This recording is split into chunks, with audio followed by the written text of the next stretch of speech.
promoting dialogue. It's 6 o'clock in Dakar, 7 o'clock in Porto Novo. Good evening and many thanks for staying tuned to West Africa Democracy Radio, broadcasting on 94.9 FM and around the world. We are live on wadr.org. Welcome to Newslink. Here are the top stories. WADR partners African Union of Broadcasting for a media summit on climate change ahead of World Radio Day. We continue training journalists so that they should propose what is useful for mankind. We believe that we have a network of communicators, journalists against climate change. Senegal's opposition groups launched new political movement Front for the Defense of Democracy and the Republic, FDR. Liberian government launches campaign for a non-permanent seat on the United Nations Security Council. And we are inviting you to join us to take this penalty kick to score that golden goal to ensure Liberia earns respected seats on the United Nations Security Council. President Mahama directing immediate investigation into offenses of corruption and state looting, presented by oral and ad hoc committee. Every peso recovered will be channeled back into national development. I have promptly handed over the report to the Attorney General and Minister of Justice, and I give him firm instructions to commence immediate investigations into the cases reported in here. And the African Union champions sustainable development in Nigeria's real estate sector. Details of these stories and more coming up shortly. Stay with us. You are listening to West Africa Democracy Radio, broadcasting from Dakar, Senegal. Many thanks for joining our broadcast and a warm welcome to our listeners in the Gambia, Ghana, Liberia and Sierra Leone. Newslink begins in Senegal as ahead of the World Radio Day on February 13. Experts are exploring the medium's extensive reach and ability to bridge digital divides and engage diverse audience on climate-related issues. Climate change is one of the most pressing issues of recent times, prompting the African Union of Broadcasting AUB in collaboration with the United Nations Office for Disease Risk Reduction UNDRR to host the second AUB Media Summit on Climate Action. The two-day event, which will take place on February 13 and 14, will be held in Dakar, the Senegalese capital, under the theme Reaching the Last Mile, Radio for Climate Action. Imo Edit has more in this report. The summit will focus on using radio as a key tool in climate communication and disaster preparedness. Radio remains among the most accessible and resilient media platforms, especially in Africa's rural and undeserved communities. While digital media has revolutionized information dissemination, internet access remains a challenge in many areas. The summit will explore how radio can fill this gap, providing timely and localized climate information to millions. Key topics on the agenda include the role of community radio in disaster preparedness, indigenous knowledge and climate resilience, and policy advocacy for just energy transition. Gregory Njaka is the Director General of the African Union of Broadcasting. So during this summit, we will train journalists, we will continue training journalists so that they should propose what is useful for mankind. You know, when you are, for instance, in an area like Senegal, you see how the environment is changing, the coasts are changing. So we have to adapt our narrative to this reality. AUB, the largest professional broadcasting organization in Africa, represents over 80 public and private radio and television stations. The summit, which is in partnership with West Africa Democracy Radio, will bring together media professionals, community radio journalists, civil society organizations and researchers to develop strategies for effective climate communication through radio. Mr. Njaka speaks again. Yes, I think that at the end of this meeting, we believe that we have a network of communicators, journalists against climate change. We had a network of journalists who are aware on the situation and who can broadcast useful material, useful report. The summit aims to ensure that radio continues to play a pivotal role in raising awareness, empowering communities, and driving meaningful climate action across Africa. Imo Edit filed the report. Still in Senegal, a new political movement has entered the country's landscape, known as the FDR, Front for the Defense of Democracy and the Republic. It was officially launched on Sunday by opposition figures including Khalifa Sall, Anta Babacar Ngom and Abdou Mbow. Among others, the alliance focused on the November legislative election as well as the current political and judiciary affairs of Senegal. Francis Boniface reports. The Front for the Defense of Democracy and the Republic, FDR, unites opposition members, former presidential candidates, deputies and former ministers. The alliance aims to promote critical debate and monitor the governance of the ruling PASTEF party. Khalifa Sall, leader of the Tahaou Senegal movement and a founding member of the FDR, emphasized the importance of political accountability. The time has come for the opposition to organize, to be present, to take action on the ground and to engage in open debates. The Front for the Defense of Democracy and the Republic stands as a crucial movement in this fight. It carries real significance. Meanwhile, Anta Babacar, deputy in the National Assembly, denounced the arrest of government critics, calling for greater political freedom. The rise of PASTEF to power has disrupted Senegal's long-standing tradition of democratic consolidation, which has always been built on consensual political rules. The November 2024 legislative elections were marred by a lack of transparency, including the concealment of the election date, violent crackdowns, and arbitrary arrests, all orchestrated to secure a false parliamentary majority. Beyond electoral controversies, the PASTEF administration is increasingly accused of revenge politics, seeking to erode hard-won democratic freedoms achieved through decades of struggle by the Senegalese people. The FDR also calls for political consultations to evaluate last year's presidential and legislative elections and push for a revision of the Electoral Code. Francis Boniface reporting there. Away from Senegal, let's turn attention to Liberia at the moment, where the Liberian government today officially launched its campaign for a non-permanent seat on the United Nations Security Council, UNSC, for a term of 2026 to 2027.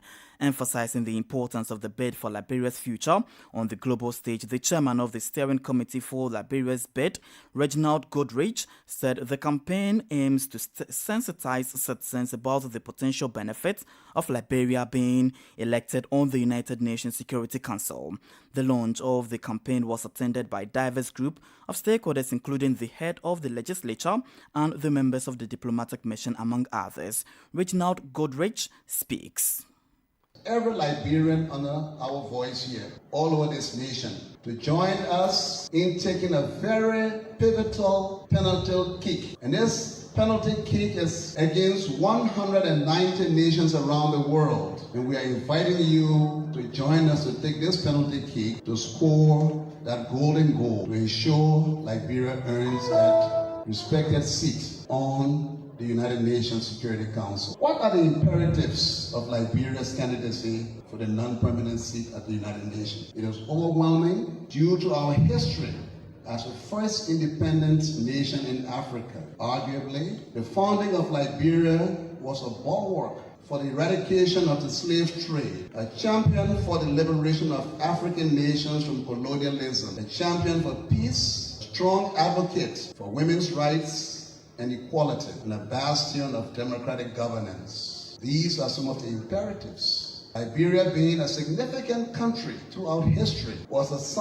founding member and a signatory to the League of Nations in 1920, the United Nations in 1945. Liberia hosted the important Senegal Conference in 1959, gave birth to the Organization of African Unity, which transitioned into the African Union in 1999. Liberia played a pivotal role in the creation of the Manu River Union in 1973, as well as the Economic Community of West African States in 1975. Liberia was one among the first nations in Africa to send peacekeeping forces to Congo in the 1960s. Present, we have females among peacekeepers who are helping to keep peace in various African countries. Liberia has become a champion for the liberation of independence of African nations. More than that, Liberia has a strong tradition of tolerance for women's rights. And that's Liberia's chairman of the steering committee in charge of a bid for non-permanent seat on the United Nations Security Council, Reginald Goodrich. More stories coming up on West Africa Democracy Radio. Newslink continues. Ghana's President John Dramani Mahama has directed the Attorney General and the Minister of Justice to immediately commence investigation into offences of corruption and state looting presented by the Operation Recover or Loot Oral Ad Hoc Committee and further prosecute perpetrators. Receiving volumes of reports today from the chairman of the committee, Samuel Okudzeto Ablakwa, President Mahama said Ghana is no longer a safe haven for corruption. It is with great solemnity and a deep sense of duty that I receive this comprehensive report of Operation Recover All the Loot, an initiative that represents an unwavering commitment to the fight against corruption, financial malfeasance, and the misappropriation of public resources. The findings of this report make for sober reading. They reveal the scale of financial leakages that have cost our nation dearly. Resources that should have been invested in education, healthcare, infrastructure, and social development. But they also offer hope that through our collective efforts, we can reclaim what is ours and deter future acts of economic sabotage. As we receive this report, let me assure the Ghanaian people that the work does not end here. The recommendations of the report will be carefully studied, and where legal action and investigations are warranted, they will be pursued without fear or favor. Every peso recovered will be channeled back into national development, and mechanisms will be strengthened to prevent such losses in the future.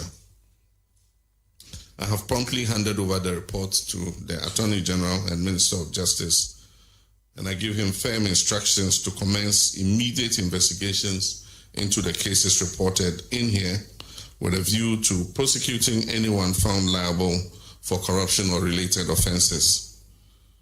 To those who think they can defraud the state and escape justice, let this serve as a strong warning. Ghana is no longer a safe haven for corruption. To those who stand for integrity, accountability, and the rule of law, I assure you that this government remains your steadfast partner in building a nation where honesty and hard work are rewarded. Ghana's President John Dramani Mahama. Let's turn attention to the Gambia at the moment because Gambian President Adama Barrow has described ECOWAS' recent approval of a special tribunal for the Gambia as a remarkable step. According to the Gambian leader, the tribunal, which will prosecute human rights violations committed during former President Yahya Jammeh's regime, underscores that impunity will not be tolerated. Meanwhile, the Gambian Bar Association has called on the government to act swiftly on the approval and ensure justice for victims. Sankole Janko has more in this report. Speaking at the opening ceremony of the 2025 Legal Year in Banjul, President Adama Barrow reiterated his government's commitment to providing justice for victims of the Jammeh regime and emphasized the significance of the ECOWAS approval for a special tribunal. The recent approval by the Economic Community of West African States, ECOWAS Authority of Heads of State and Government, to establish the special tribunal is another remarkable achievement. The tribunal will investigate and prosecute gross human rights violations and international crimes committed during the previous regime, running from July 1994 through to January 2017. President Barrow further stated that the decision is meant to provide justice for victims while sending a signal impunity will not be condoned in the Gambia.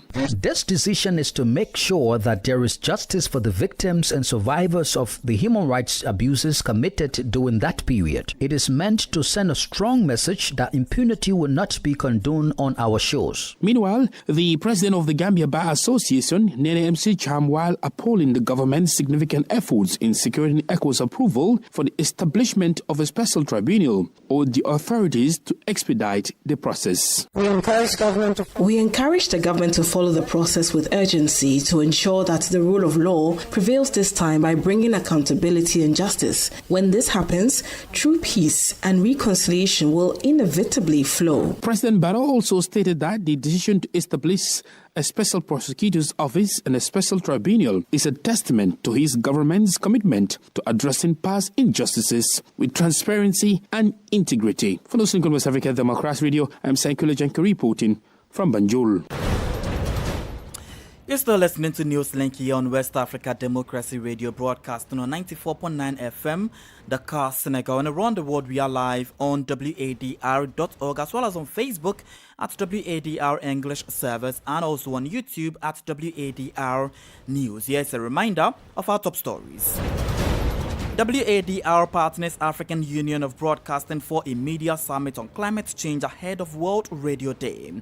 Senegal's opposition groups launch a new political movement, Front for the Defense of Democracy and the Republic, FDR. Liberian government launches campaign for a non-permanent seat on the United Nations Security Council. President John Dramani Mahama directs immediate investigation into offenses and corruption of state looting presented by oral and ad hoc committee. Also, in this particular bulletin, African Union champions sustainable development in Nigeria's real estate sector. We have the guest interview and sports news all in this package. Stay with us. West Africa Democracy Radio. It's you speaking. The African Union is actively advancing its mission to promote sustainable development across the Africa through various initiatives under the Agenda 2063 Ambassadorial Assembly. WADR's correspondent in Abuja, Usman Umar, says a key expression of this mission was seen at a recent Nigeria real estate tour organized by Global Properties Africa, aimed at presenting investment opportunities to the Gambia's real estate sector. He has more in this report. This initiative is in direct alignment with the AU's vision to enhance economic growth that is led by Africans for Africans. During the event, Milan Fai, Business Development and PR Manager at Global Properties Africa, showcased several real estate projects and potential investment pathways in the Gambia. For me, Gambia gives Nigerians an investment opportunity that is amazing, I should say, because of the potential return on investment. And with that investment, you're able to get more. So what you're doing is you're buying at a very low price right now.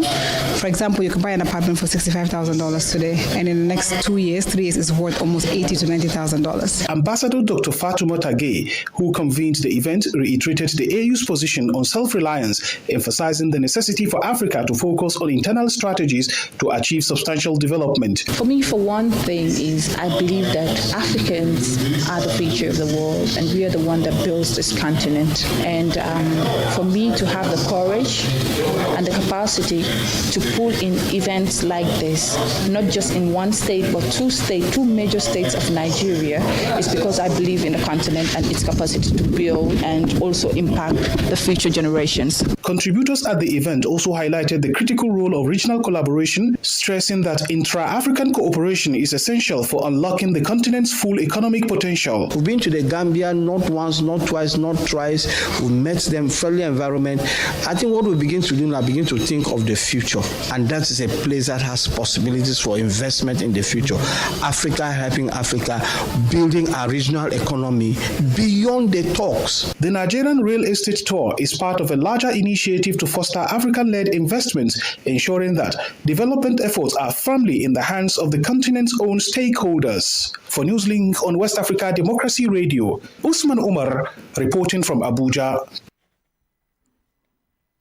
And that's Usman Umar reporting from Abuja. Up next is the guest interview. Politics, analyses on major news, social matters, and all. This is a guest. And this segment of the Newslink is about Senegal, where a new political movement has entered the country's landscape. Known as the Front for the Defense of Democracy and the Republic, FDR, it was officially launched on Sunday by opposition figures including Khalifa Sall, Anta Babacar Ngom, and Abdou Imbo. Among others, the alliance focused on the November legislative elections, as well as the current political and judicial affairs of Senegal. Our guest, Professor Gorgui Dieng, a Senegal political analyst, speaks with WADR about the implication of this new opposition alliance. I believe that that movement should have been set up by the population themselves, by the people of Senegal itself. If the intention of the movement is to defend democracy and to defend the republic, I believe that it must be the role of every single Senegalese citizen. So I definitely appreciate that, because it is, I believe, in the interest of Senegal defending the republic and defending the democracy. As part of the objectives of this opposition alliance, it's among other things to promote critical debate and monitor the governance of the ruling PASTEF party while emphasizing the importance of political accountability. How would you describe these objectives? I think those objectives must be the objective of any normal society, of any normal government. Accountability is absolutely normal.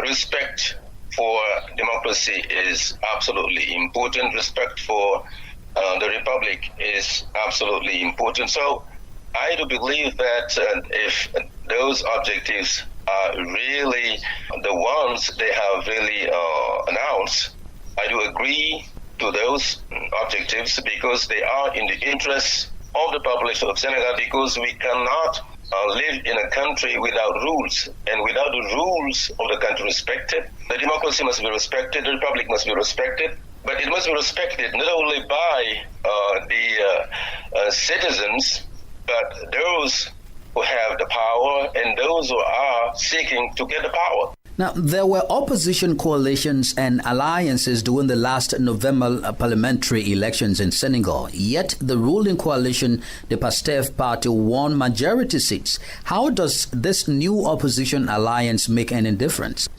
Well, I mean, in politics, things can change overnight. And I believe that there is a difference between what Senegal was 2 months ago, 9 months ago, and what it is today.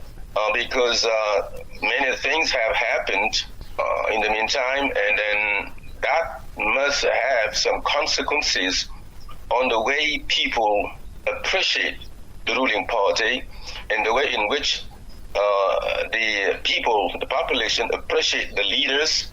Have they lived up to their expectations? Those are the questions we have got to ponder over and see whether those who have been controlling the power for 9 months now, 10 months, if they have really met the expectations of the people, the population who elected them as president and who elected them as the majority in parliament. So it is only after we have answered those questions that we could say whether there is a difference between the opposition in last March, and even during the last election. Does the establishment of this opposition alliance threaten the government of President Bassirou Diomaye Faye, by extension the ruling PASTEF party? Well, I don't know what can happen. We are in politics. Anything can happen. All depends on the situation prevailing in the country, the economic situation especially.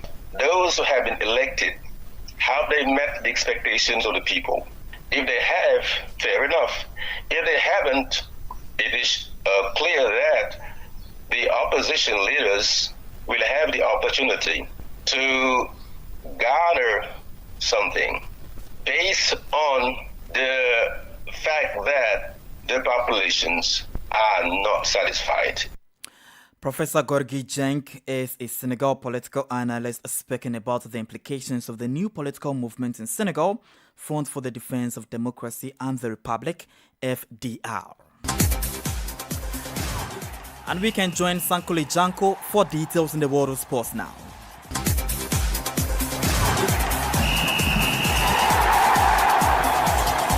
Hello out there, a warm welcome and thank you for joining us. The Ghana Football Association GFA has held a meeting with leadership of supporters groups of the Premier League clubs to discuss the rules at match venues, the safety and security protocols, and also receive their inputs. This meeting was prompted by the tragic incident that occurred at Prof. Nana Koromansa Park at Nosra, where Asante Kotoko supporter Francis Nana Yao Frimpong has lost his life during a match between Nusroman FC and Asante Kotoko, according to GFA official website. The meeting, chaired by General Secretary Prosper Harrison Addo, aimed to remind supporters of their crucial role in promoting safety and security in stadiums among each other. At the meeting, each supporter group gave their feedback and suggestions to enhance the safety and security protocols. The GFA reports key discussion areas included police protection for supporters groups during their travel at the stadium and segregation of home and away fans.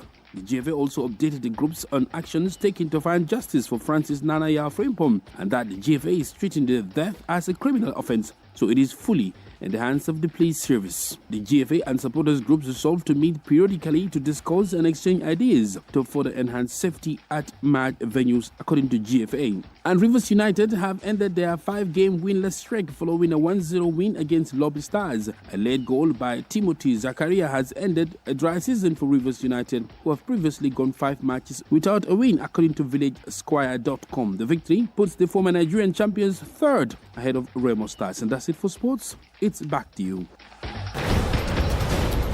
And we have come to the end of this edition of Newslink from West Africa Democracy Radio, broadcasting on 94.9 FM Dakar, Senegal. Thank you for listening, and many thanks to Maudo Juf for the technical assistance, as well as Sheikh Njai for the technical assistance. Do interact with us on all of our social media platforms: X, formerly Twitter, Instagram at WADR News, and on Facebook at WADR English Service. I am Christopher Ticho. Good evening and enjoy the rest of our broadcasts. And many thanks to you for listening to Newslink via Hot 104.3 FM, New Me FM 94.0, Hilltop Radio 104.6.